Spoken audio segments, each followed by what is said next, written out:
Welcome to this full sailboat tour aboard Arrow of Ire, a 1995 Ocean 80 that was built by the Southern Ocean Shipyard in Guernsey, United Kingdom, and designed by Doug Peterson to race around the world in the Whipred, now known as the Volvo Ocean Race.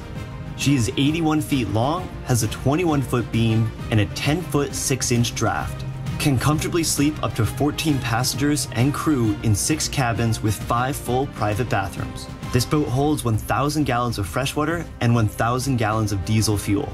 With a motoring range of 4,000 nautical miles, she could cross an ocean without any wind. But this boat was certainly not made to motor. No, she is purpose-built to sail around the world and cross the deepest oceans. And with Ron, Arrow of Ire's highly experienced captain at the helm, that's just what this boat will do on its circumnavigation around the world.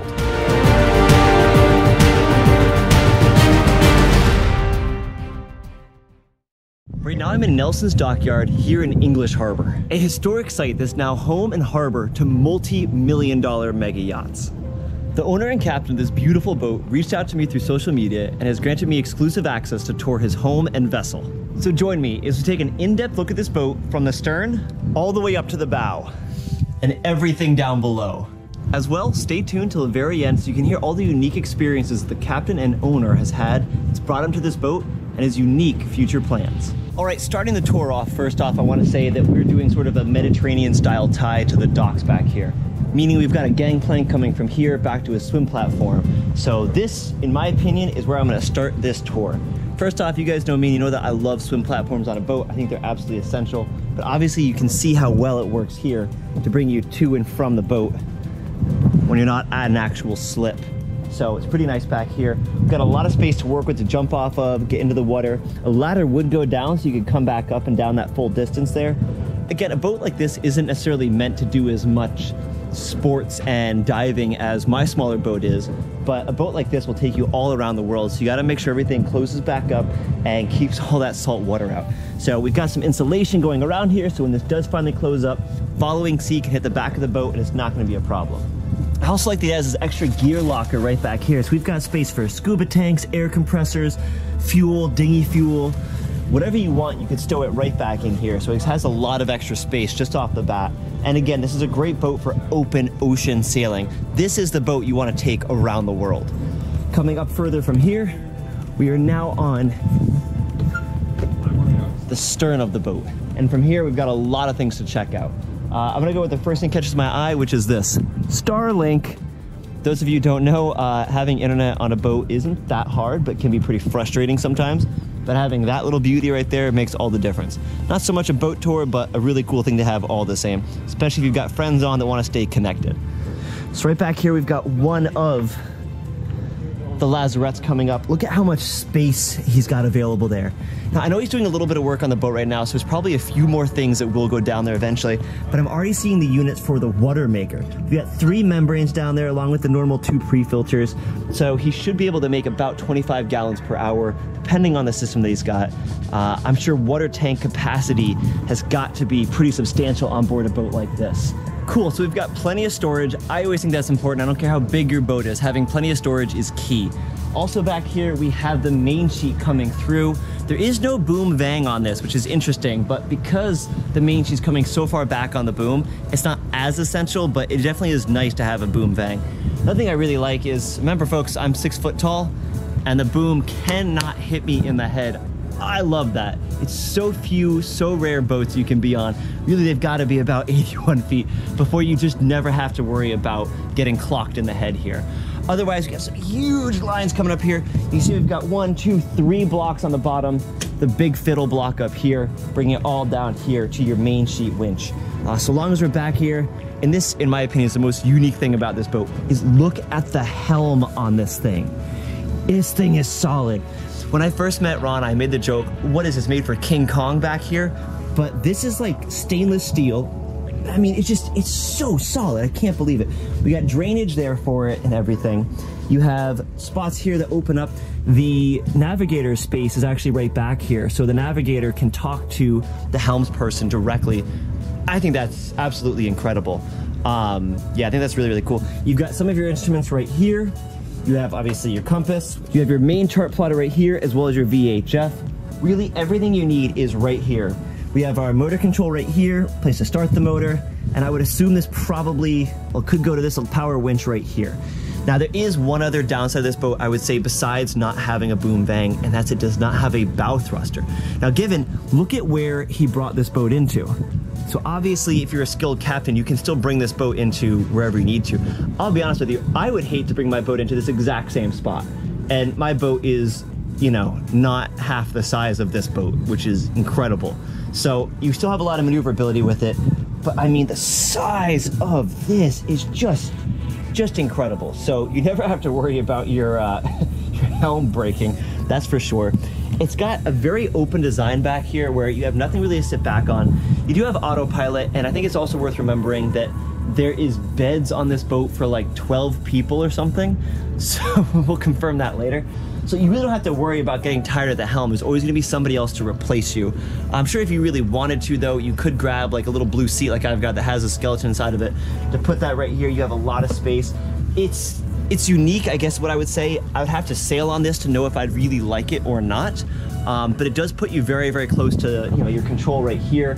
And then as well, if you want to be working on your other controls, that's something that's going to be meant to have a few more people helping you with. This is not a boat that's designed to be solo sailed. However, and this will be one of the questions we're going to ask the captain, he does solo sail this boat. So I'm very curious to find out how that is. All right, we're going to stay outside and go all the way up to the bow just before we go inside. First off, we have the beefy, ooh, listen to that. And that is a power winch as well. So they got this thing blocked off there so nobody tries to do this one manually. Over here, however, we have our main port and starboard jib sheets. And then also you have your inner head sail and your outer head sail coming through here, both these lines. And look at the size of this cheek block. Whew. So when people say, you know, more money, more problems, what they really meant to say was more boat, more money. Yeah, that's one thing that is great about owning a smaller boat is things are much cheaper, obviously. Owning a bigger boat, as I was discussing with them, every shackle needs to be now such oversized. I mean, the size of this winch, this Lumar winch, is just absolutely incredible. Yeah, so pretty impressive stuff here. His bimini structure, I know we're not inside yet, but is nice, very, very nice and solid. It's not like the thin stainless steel that you'll see on most boats. This is, I don't think it's solid, but it's a much thicker diameter. So everything on here you can grab in heavy seas. And something else I'll say is that walking up front here, I mean, this is the only shroud that you sort of have to walk a little bit around, but really hardly any. And if you want to, look at this, we've got steps. Bring us right up here. I've got things I can grab onto the whole way up. And now we're up just in front of the Dodger. Look at the space we've got up here. This is incredible. You have huge mattresses, so you can fully lay out here. And imagine being on this while you're sailing the open ocean. You already have so much freeboard if you're on the regular deck here, but being up here, the odds of sea spray ever hitting you, pretty small. I mean, look at all that boat that you have between my feet right here and all the way up there. Now, Ron did just purchase the boat very recently, so he's still working on it. There's still a lot of upgrades he's making, but the amount of progress he's made is phenomenal. Here, for instance, is a brand new motor. I don't think this thing has ever seen the ocean before. Again, walking up the mid deck here, I'm looking at some of the size of the components that he's got here. This is coming up. So I would assume then that this would be a adjustable backstay for the forward mast. Now, I have a sloop rig sailboat, so I'm not great on my lingo, so feel free to correct me in the comment section below. This is, however, a ketch. We have a larger main mast. This might not be a ketch. This might not be a ketch after all, folks, because I think both masts are the same size. So I just had to double check. This is not a ketch. I thought it was a ketch the whole time. This is a schooner. And it is a schooner because the main mast is the aft, the further back mast, and the further back mast is actually taller than this mast right here. So pretty interesting stuff. Either way, this would still be used to tension the forward mast back, allowing you to change the sail shape depending on the point of sail that you are on. Again, we've got our main jib block right here, going through for both the forward and the aft staysail, coming all the way up through. And it looks like, yeah, if you're running up your main head sail, it's gonna go outside around your shrouds, all the way out here. If you're running your inner staysail, it'll be coming right here about midship. So up here again is about the middle of the boat, and the amount of space is pretty dramatic. I just gotta say that. You have a sense of, not like my small 38-foot sailboat that feels like a boat. I really feel like I'm on a ship right now, which is pretty cool. And honestly, guys, this is my first time going through the boat, so this is a very real reaction to it. As I look and try to figure everything out. Got maybe, I guess this would be your out haul right here. I just know you guys are gonna correct me in the comments section, but that's all right. I love it. So there is some controls that you do need to come forward to work on this boat, but I do want to say again, just look how much space you have to work and how high your lifelines are. If a wave does come across, you're going to go down and you're going to have a lot of things to grab onto, if that ever did happen. However, with a boat this size, you're going to be so stable, it's not really something you'd worry that much about. Now I have a lot more to show forward and even still on the booms going back, but I want to keep this brief. But I also want to say, here is the entrance for the crew quarters. You have one double bed and then you have two single beds up here. And oftentimes Captain Ron sleeps up here. This is his dedicated bedroom, leaving all the rest of the rooms in the back for his guests. Moving further up, we've got this massive spinnaker pole here that's honestly about the size of the mast on my boat. So using this, you really need to be using all the halyards and everything coming all the way up. We have the spinnaker pole track right here. This is going to clip into, I believe, that side of the spinnaker pole and allow us to put it out. That allows the sails to go further out when we're going dead downwind. Again, having a interstaysail and then a bigger head sail allows you to put a sail up that's more accurate to the wind. You can also put both of them out if you really want to catch a lot of wind. And I always think it's cool whenever you see a boat that puts all their sails out. Stay sail out to one side, head sail out to the other, and you catch as much wind as possible. He's got a few paddle boards on board. These are really going to take up no space at all up here practically. And I think right now they're just here while he's at port. Up here we've got where the anchor will be, and right now I believe he's just got this out here. So unfortunately I don't know what type of anchor he's got, because I love anchors. I think that they're honestly just as important to know how to anchor a boat as how to sail it when you're going to be cruising around the world. So he's got space for one large anchor up here. We'll have to check with him to see what anchor he's got. So I've never brought my boat into a med tie like this where you go back to the wall, but the way you do it effectively is you put an anchor out forward that's going to hold you in place so the wind can't push you back anymore. And then you do tie a few lines going back. Now, where we are here in English Harbor, most of the time the wind is either out of the east or maybe a little bit out of the north. Right now it's right about here. So this line is taut, keeping us just away from hitting the wall. Very, very important. But when you're out on anchor, this rope's going to be pulled in all the way up here to this power windlass. That'll bring in your anchor, and I assume he's got to have a lot of chain out there as well. So we'll talk to him a little bit more about his ground tackle, which I cannot see right now. Something else I really like about this is how stable this is compared to any other boat, just because this is a large boat so they can afford to size everything up. But I feel very secure up here, and this would be an incredible feeling to be out on the open ocean, cutting through the waves, the bow rising and falling with each wave it slices through and over, and just looking back at the entire boat. This is what sailing is all about, the view and the feeling from up here and then all the way back there at the helm. All right, now I have to start the long walk to get to the back of the boat. Back here we've got his dinghy. Again, looks like a pretty new dinghy. He's gonna have to raise this up and put this here up on deck. He's got a ton of room to be able to do so. I would imagine he's probably gonna put it right across here when he is in the open ocean. Now this forward mast with its boom does have a boom bang on it. And he's got a powered winch to put it on even tighter if you would like. I can see here, like, this looks like it's brand new to me. Ron really has been making a lot of upgrades to the boat, so it's kind of cool to see what's original and what is being redone on here. Oof. All right, here we have a 12-person life raft. Life rafts are an interesting and can often be a controversial topic within the boating community, especially within the sailing community. It's hard to find the perfect place to put this. The upside of it being out here is if the boat goes down, it will automatically deploy. The downside is if you want to deploy it, you have to come around and outside to here to it. Little bit of a problem there, which one way to go. I have no doubt Ron put it up here for a good reason. We can talk with him about that again later. But in my opinion, this is probably the best place you could put the life raft on the boat. Oh my gosh, there's just so much space for activities on this boat. It's pretty ridiculous. All right, I got a long walk to the back. Let's get going. It's gonna be a hike.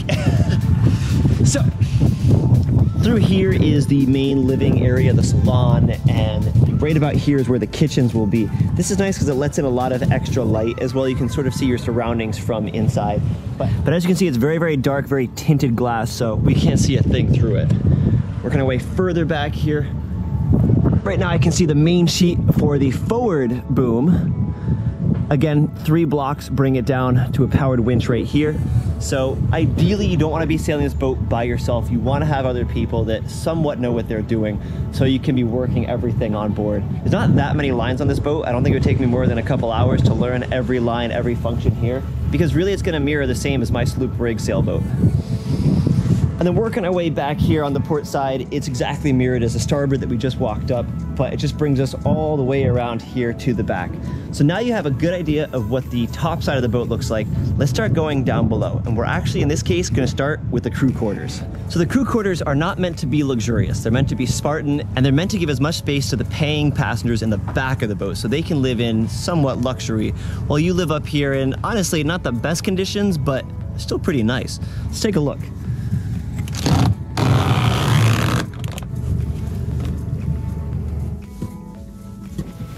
All right, here we are in what I'm gonna have to call the captain's quarters, because this is where the captain stays. Ron stays back here. He's got this double bed that you would go in with your feet forward, and then the rest of you this way. Again, big shout out and thank you to Ron for letting me film such exclusive and detailed access. But I will say, the man keeps a very, very clean, very organized boat. It looks like he likes to go head first that way, which I'd probably do as well. Maybe use the ladder to climb up into here. He's got a lot of storage underneath this way, tons of storage here. This is actually probably used, if I had to guess, for like paperwork and things like that, so we can keep that far away from any guests. Then he's got a lot of space over here as well. He could put even more drawers in here. He's got cabinets to put folded clothing. So again, captain's quarters and crew quarters are not meant to be luxurious. They're meant to be, you know, just enough so you can do your job, and so that way the passengers can enjoy what they're on. This is an interesting boat that Ron is both the captain and the owner, and he sometimes uses this boat as his own pleasure boat, and then also sometimes does charters with it. It's a unique dual purpose boat that way. Now, this is also kind of cool that it separates with the bathroom here to the other crew quarters are going to be up there. You have 2 single crew quarters up here. So you've got the double doors here so you can both have privacy. You have a mirror as well so you can check yourself in the morning. We've got a very simple toilet. We've got a sink. We have a wet shower here, meaning that you're gonna put this thing up, you're gonna shower in here, and everything in here is meant to get wet. So you kind of just go into that knowing it. It's not like a ton of space. I would say for me, this is certainly what I'm used to, and if you're any sort of boat crew, you better be used to a little bit of cramped space, but compared to the rest of the boat, which is obviously luxurious, this would be considered much closer. Something else I don't like, but there's no other way to do this, is the hatches are all faced backwards, so that way if a wave comes, you don't get doused up here and like literally full of water, and hopefully it would even actually close the hatch. The downside of that, it doesn't scoop in air particularly well. Now, they can get air conditioning. He told me he was going to do this. He just got an air conditioner put on the boat, and it would bring in air-conditioned air right here. Ron, being the OG sailor that he is, doesn't like that though, so he stuffs a pillow there so we can have the natural air, which once you're used to the temperature in the tropics, you don't need air conditioning, you really don't. However, it can get a little bit stuffy, but now up here we have the crew quarters. These are going to be, again, pretty tight. This one's not being used, but you know what, honestly, it's pretty comfortable. The beds are really nice and firm. I like it a lot. This boat's not gonna heel too crazy much. If it did, that could be a little bit of a problem. Obviously, right now, this boat is set up for being here at the dockyard, so nobody's expecting to heel over while they're in here. The other thing is, too, is the crew up here can get in through this hatch. They don't have to go through where the ladder is. So you would open this up and you'd put your foot right here or here or here. Try not to disturb your bunkmate. But this way then 2 people can sleep up here. It's just, you gotta be a little bit cozier up here because you are sharing effectively a very small space. Now, I tell anybody who comes to my boat, and if I was in this situation, I would tell you as well, bring noise canceling headphones and a laptop or a tablet or even your phone, and you're all of a sudden transported into your own world, and you don't worry about what they're doing. You get your own space over here. And I think that's really important if this is something that you actually want to do, becoming yacht crew. And then the only thing that would be further up ahead of me here would be the anchor locker, which is going to have the chain for the anchor in it, and that's going to take up quite a bit of space up there. There may be some tanks up there, maybe a water tank or something else, but nothing really I feel like I need to go and look into just yet. So let's head back out of here, and I think we're going to check out now the aft cabins. Now things are going to get a little more luxurious. All right, now let's take a look at some of the actual passenger quarters. Now, some of these can also be the navigation quarters or also the workshop, but they're gonna be mirrored on either side, so we'll take a look first. The most luxurious of some of the cabins on the boat here. Look at this. Oh my gosh, come on, look at this. So obviously you've got yourself a nice spacious double bed. And what I do like about this is obviously this person can climb onto here. The inside person can also climb on from there. So you don't actually disturb the person next to you. That's really, really nice. It's very homey. You get plenty of airflow from any of these ports here. Air comes down here from a scupper, air conditioning through here, and then also if they're feeling generous enough, you can go, hey, can I get a sandwich? And grab a sandwich and never even have to see anybody. You could stay in your room for it. So pretty cool. We've got some lockers right here, space to sit. And then we've got a wet bathroom here. This was actually just used a moment ago for a shower, so you can kind of get a little bit better of a sense of it that way. Got a huge hatch right here to give us plenty of airflow, because if you're using this as a wet shower, you need to make sure then that you air it out properly. You've got your toilet, you've got more space for more storage here, and that's pretty much it. I mean, it's nothing super fancy. The floors are carpeted, it's comfortable, the bed is comfortable. There's not much more really to it.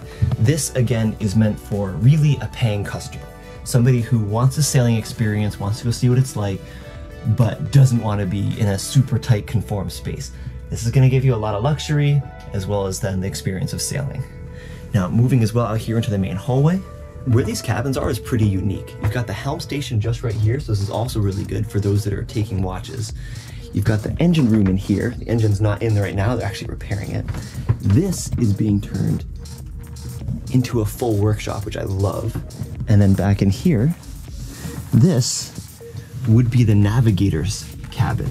And I really like this, I'm not gonna lie. You've got a pretty narrow, but still, you know, a tight single person bed, that's fine. And then you have this whole bench and this whole table right here where you would have used to have had, you know, your paper charts, as those were kind of becoming obsolete. I believe this boat's a 95, so those would begin to become obsolete.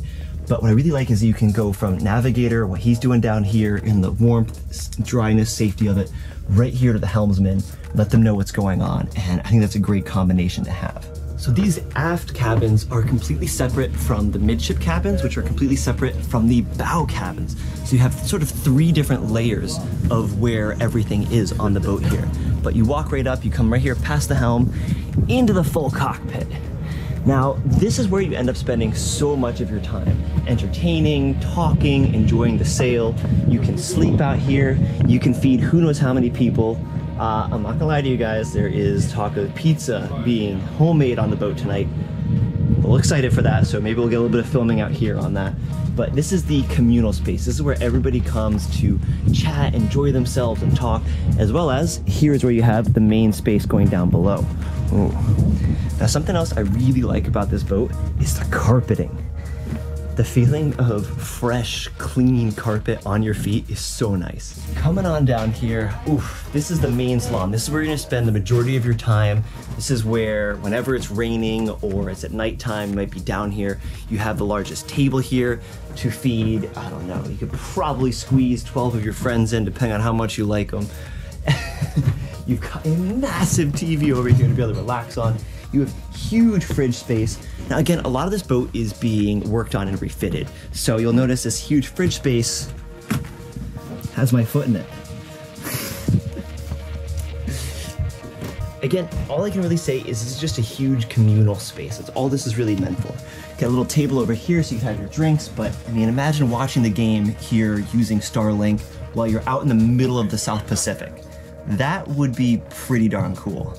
All around here, we can see the tinted windows that are gonna not let people see into the boat from the sides, but looking at the difference from this window, it's tinted versus this one, you can see the difference of it. So it's cool that you get a little bit more light in here, but you also get that privacy factor. Now we're gonna head just a little bit more forward in the ship to the galley area. And what do we have here in the galley? A wild Ida. Hello. What are you doing tonight? Pizza. Ooh. I'm having the chef actually. Oh, you are sous chef tonight? Yeah. Sous chef. Oh, wonderful. It is fridge area. And there is quite a bit of it. Oh my gosh, this is so much. I could get lost with that much fridge space. And new fridge coming here. We are. Oh, that's right. New one. Yeah. New fridge is coming up here. So they're gonna be putting in a full, like double door, standing, like no reaching down into it fridge. The downside of a full fridge like that is it spills all the cold air out every time you open it. On land, not a big deal. You have unlimited power from your grid. But on a boat, normally you have those deeper fridges in there. So a little bit of a trade-off there. I like it though. A lot of boats have gone to convection instead of propane, so it's interesting that he's making the switch back to propane. But propane is a lot more reliable, you have better heat to work with, and he happened to have found this really nice Force 10 gimbaling stainless steel stove that has 5 burners plus your oven broiler down below. I mean, this thing's a dream. And then look at all this countertop you have to work with. You have tons of space for everything, including a microwave. Oh my gosh, a little jealous can see that. You've got a lot to work with in here. It's pretty nice. Yeah, pretty nice. very organic. Also, we have 2 sinks, by the way. Oh, there's 2 sinks on board. We've got sink 1 and sink 2. And this is really nice because I feel like you can have the head chef over there and then the sous chef over here, and they're both able to work really well together. And then as well, like I said, they're doing some refitting, so right now we've got tools here. This is kind of a cool little breakfast nook. I imagine as well this was probably designed or in mind for the crew to be over here. You know, one of them up top, maybe sailing or doing something, but then you've got 2 down below that can cook, both for the passengers, but then for themselves, and kind of eat it right here and be away from the passengers. It's cool the way this boat is designed, but then also it's going to be used privately because Ron can do whatever he wants to with it. It's pretty nice that way. And then I believe we've got some other cabins up here. You're doing such a good job. Do you want to show us the cabins? Of course. Only if you want to. Here, we have for the kids. Oh. Yeah. So the bed, I would say, is, this one maybe is a little bit narrow at the feet compared to the aft cabins, but then you also have the option of a bunk up above, which is great in case you're a couple with 1 kid, or if you're a couple that likes to argue a lot, you know, one can just, you could say, you know, I'm gonna take the high road, and you could just go to the top bunk. So that's pretty neat as well. Yeah. Space-wise, it's pretty similar to the other. I think this armoire here is a little bit nicer. You've got a bit better, window or mirror space. We've got more hatches going up, so you have more air. And then we've got another wet bathroom. Hello. Yeah. Very nice. Ooh, got good lighting in here. We've got the sink. I feel like this is a little more spacious maybe even than the other one. Hard to say. They're both pretty nice though. I like them both. You think it is larger than the other? I think it's because the mirrors. I think the mirrors make it feel larger because it feels like there's more space and there's double space. Oof. I gotta comb. All right. Very cool. And all cabins has air conditioner, which is also very important. And that goes all the way forward, and then from here through are the crew quarters that you saw before. So that's it. That was a full boat tour. Now we're gonna have the interesting part of talking with Ron and Aida, if she wants to as well, and picking their brains a little bit about what it's like living on the boat, sailing on the boat, and what they plan to do next.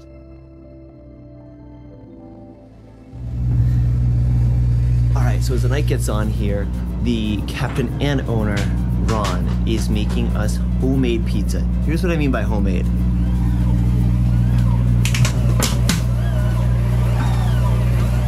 He's mixing the dough.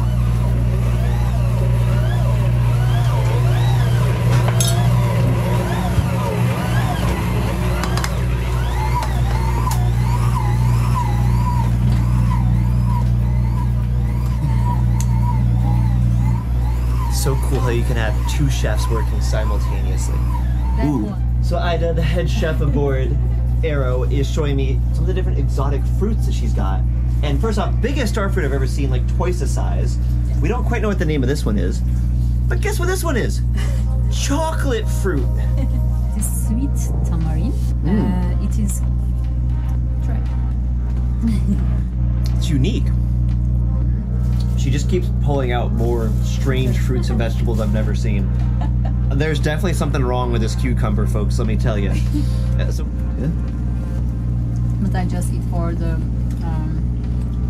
It tastes kind of like packing peanuts. Oh. Yeah, they do actually smoothies. Oh, wait a minute. Why am I surprised? It's called bitter melon. Bitter melon, yeah. It literally is bitter melon. Like, yeah. 2 weeks. what you are seeing is a master at work.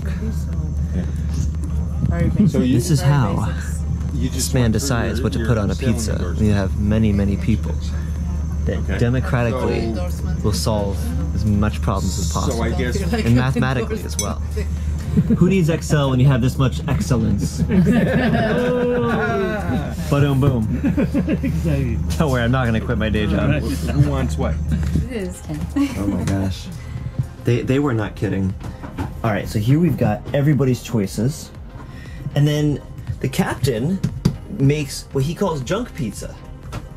Right? Garbage. Garbage. Garbage pizza. That sounds much better. That's and and it's where he makes a pizza with whatever everybody else didn't pick on their pizza. That's very nice of him. That's very...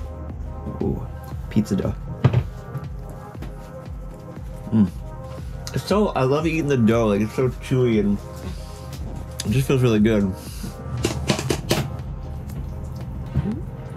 Look at that sauce. He made his own sauce. I know, Yeah. but like I'm Awesome. looking at the consistency of it. We're at the point now where we have to compliment the consistency of his sauce. That's how good everything's getting. This is where we're at. This is the level. Oh man. Oh, they've called me. They've called my name. We're going. You can't smell it, but I can, and it is good. Oh. Yeah, all right, hit me with it. Hit me with it. Ooh. Oh, perfect. Little bit of brown. Oh, the camera's fogged. I love it. That is perfection. It's like my own personal pizza. That one's yours. Yum. Today, life is Yum, good. yum. Yeah. Thank you, Ron. If I didn't say it already. Yeah. He's on a sailboat and you're running downwind. I don't know if Ron knows a thing about sailboats, but he knows a thing about pizza. You gotta do that again. You gotta strike that pose one more time. No, it was in the moment. It was in the moment. Hey! Thank you. Wow, look at that. Welcome. I hope I didn't over. Hostess with the mostest. Look at that. That looks awesome. Wow. Today was a very good day. Alright, so we have toured this beautiful boat. We have had homemade from scratch pizza. We have had delicious homemade from scratch dessert. And now we are sitting down with the man, the myth, the legend, Ron. Who is the captain, but not necessarily Captain Ron. I want to state that for the record. This man is not like Captain Ron in all the correct ways, but like Captain Ron in all the good ways. But anyway, first off, thank you so much for letting me tour the boat, check out everything, give me such access all around, and obviously for the pizzas, they were amazing. Thank you for coming. But I want to let the audience know a little bit about you, because when I first met you and you started telling me about your background, and I've met a lot of sailors, but I think you have the most experience on boats in general of anybody that I've met so far, which I hope is saying quite a bit at this point, you know, in time of who I've known, who I've met. So can you give us a little bit of a background on, and you can start as far back to like, what was the first sailboat? My first sailboat, I was 7. It was a mini sail, or sunfish, as it's called. Okay, sunfish, yeah, we see those a lot, yeah. Had that until I was 12. Switched to a 420, the Olympic model. Yacht for another really good one to start on. Actually had that until I was 40 years old, even though I didn't continuously sail it. When I was 15, I got my first real boat, as they call it. Yeah. It was a Swedish trimaran. that Trimaran. Someone abandoned, yeah. It was 9.5 meters long, or 30 feet. Some Swedish guy that sailed it. Just let it go. And let it go. Did you like refit it and bring it back up? Yeah, she was completely destroyed inside. She was trashed. That must have been such a learning experience. And you were 15? I was 15. I had you can call it a mentor that actually taught me fiberglass work. Mentors are important. Sorry, it's a big Yes, point. they are. And he taught me earlier, even on my 420, fiberglass work, woodwork, small things that I had to fix, rigging. Once you learn a little bit of that, though, you can suddenly do anything, and the idea of crashing your boat isn't quite so scary when you're like, I'll glue it back together. Yes. And fiberglass is technically infinitely repairable. Yeah. Well, fiberglass and wood are definitely the best materials to work with. I prefer to work with wood, but I prefer to have a boat made of fiberglass. Yeah, I think many sailors would agree. Definitely. So 15 you get the trimaran. What comes next? I had the trimaran until I was 23. After that, switched to a Moody 38. Now, I would almost call that your first. No, I'm just kidding. Yes, that would be my first real boat, you might say. And a Moody 38 is very similar to my boat, my Beneteau Ideally. You know, they're both very similar size. And you did some wild trips with that boat. Yes, I actually, most people start with an Atlantic crossing. I went the other way around and went from the Med through Suez Canal, the Red Sea, Oh my gosh. down to South Africa, and then across to Australia and back. Yeah, and I sort of skipped that when you told me that before, but because I forgot that you went from the Mediterranean. Where in the Mediterranean? From Israel. From Israel, in the Mediterranean. So not the furthest distance to the Suez, to be fair, Yes. but from the Suez to South Africa. I mean, that's how long is that? What, 3,000? Just about 3,000. 3,000 nautical miles, and then to cross the Indian Ocean from Cape Town to, I think you ended up in Exmouth. I ended up in Exmouth, Australia. It's about 5,000 miles. Nautical miles. Now, was there a break in between? Were you able to stop at the Maldives or Seychelles? No, that's much further north. So Really? the route that I took is a more southerly route. Yeah. There's practically nothing on the way unless you also that's sail French. a little bit more to the north, and then you can stop at Cocoskeeling, for example. Yeah. On the way. But that route, again, is a big detour. Okay. And the passage, anyway, was quite long as it is. Let's back up. Hold on a second. All right. What motivated you?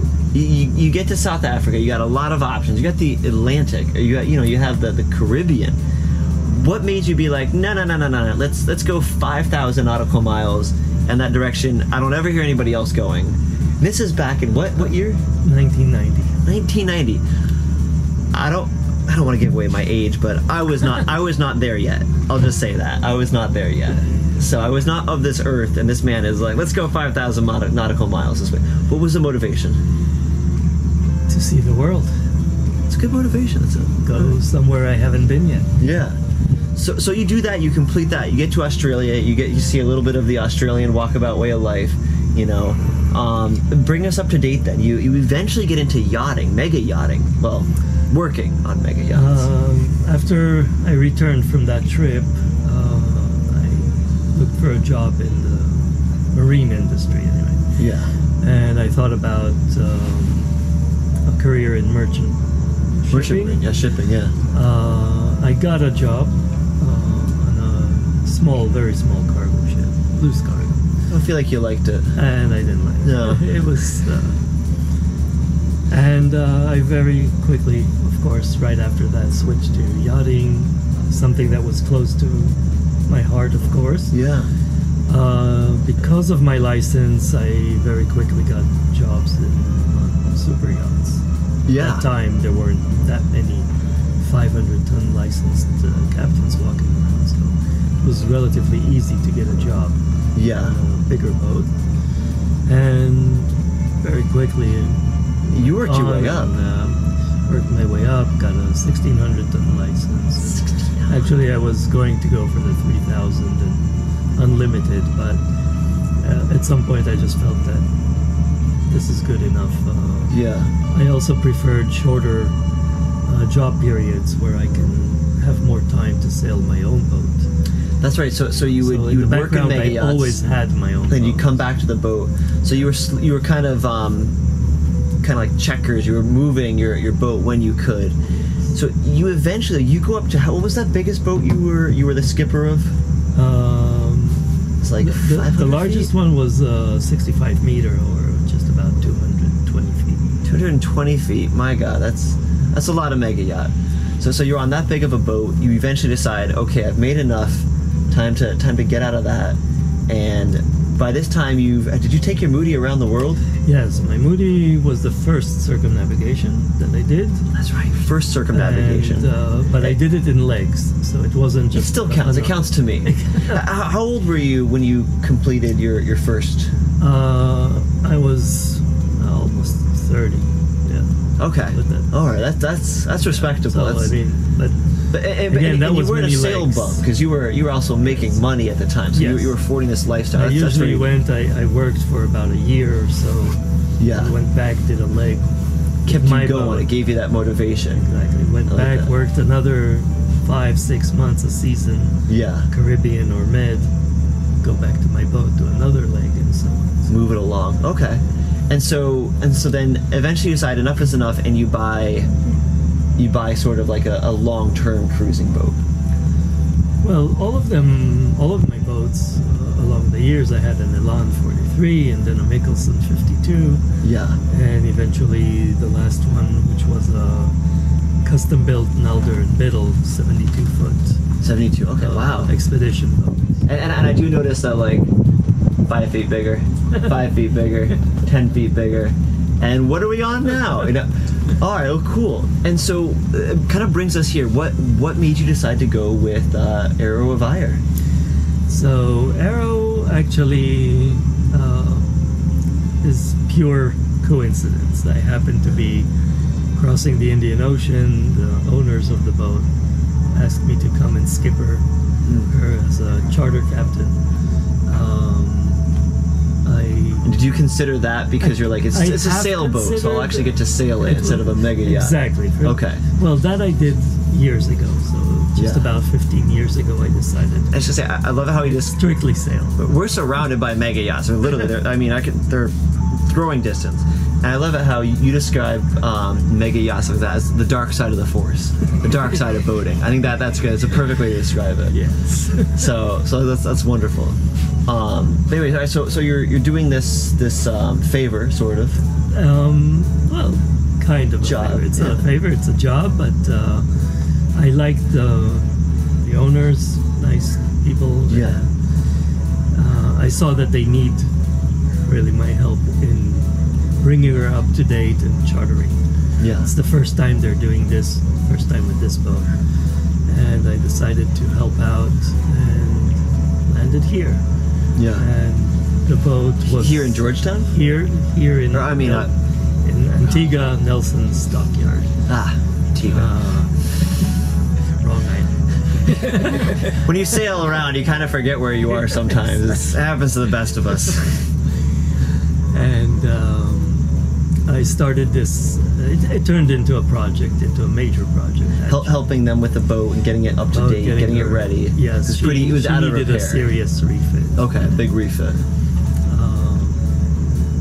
So started with that and ended up actually kind of buying into the boat.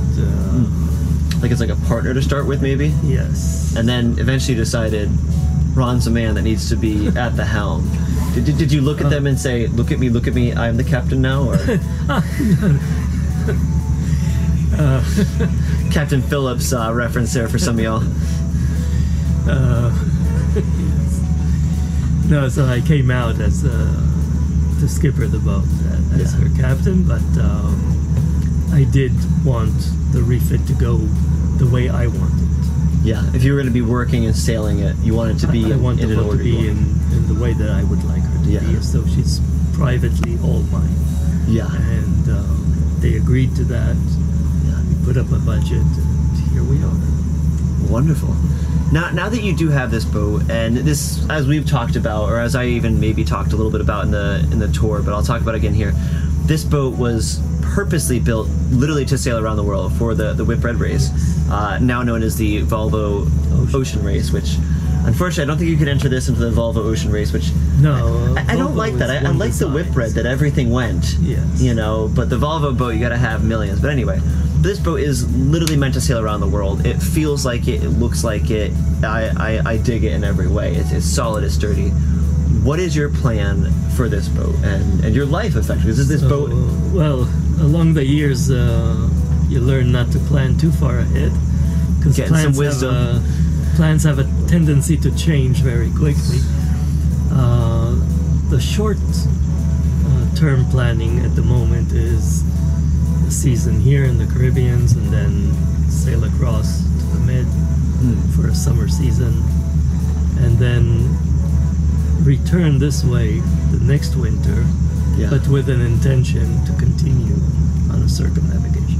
So you're going to go east, then you're going to come west, and then you're going to go west. Exactly. And real quick, I just want to give some measure to your experience. Stop me if I'm wrong. You've sailed across the Atlantic 21 times? 21, 18 sailing and 3 times with the motor. Oh, those don't count. I'm just kidding. I'm kidding. Okay. A lot of sailing there. You've crossed the Pacific 8 times? The Pacific 8 times. 3 of them were round tours. Wow. Okay. So going west and coming back. Yeah, coming up around. And then you've crossed the Indian Ocean. And I don't meet many people that have crossed the Indian Ocean. That's definitely the least traveled. It's far less than any other ocean. Yeah. And you've done that, what, 7? 7 times. 7 times. The last 2. And we sort of worked out a bit of a rough number of your nautical miles sailed, because you stopped keeping track at 300,000. At 370 I stopped. Oh. But who was counting? So 370 you stopped counting, but your estimate of your nautical miles sailed in your lifetime? Most likely a little over 500,000. 500,000? I'm trying to remember what I'm at. I'm not at near that. I'm like, do I have a tenth? I think I have a tenth of that. Not even close. That is incredible. That is a lot of sailing. So let me ask you, where's the first place, if I say you can sail this boat instantly, the best sail of your life, to anywhere in the world, where would you want to sail this, or is there a route of sailing you want to do? For me, I like the destination, but you obviously 500,000 nautical miles. Sounds like you like the journey. I like both, definitely. Yeah. Though the boat is the means to bring you to that destination. And the journey is part of it. Yeah. It's kind of what this is why we makes sail. the adventure. Otherwise, it's what's born of the adventure. Yeah, it's the Adventureborne. Exactly. But so yes, I definitely like both. As a destination, I would say anything from Saguaro atolls that are pretty much mid-Pacific and westward towards Vanuatu, Tonga, Fiji, and Solomon Islands, which are, I think, one of the last group of islands that you can still say they are pristine and virginal.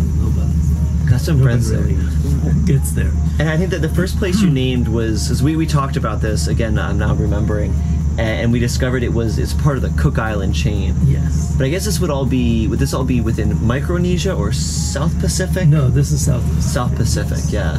And a lot of the places you've mentioned, by the way, and as we talked previously, are the best places to spearfish in the world. So hearing these places he wants to go to kind of makes my mouth water, my finger do this, and I start clearing my ears a little bit, and so that is really cool. Well, awesome. It sounds like you have an amazing plan, and there is some talks for me joining you on this same boat for a passage, for a cruise, for all sorts of stuff. So we're going to talk about that off camera, but I do like the idea to put this sort of time capsule here for our future selves to maybe look back on and say, like, remember this? We were planning for that. What an adventure it's turned into. But thank you so much. I appreciate it, Ron. Thank you, Dan. Wonderful. Thanks for joining me on this adventure. I hope you feel inspired to begin adventures of your own. Don't forget to like, comment, and subscribe. For an exclusive, in-depth look at this adventure lifestyle and to further support my channel, become a member of my Patreon crew. Link in the description. I'll see you on the next adventure.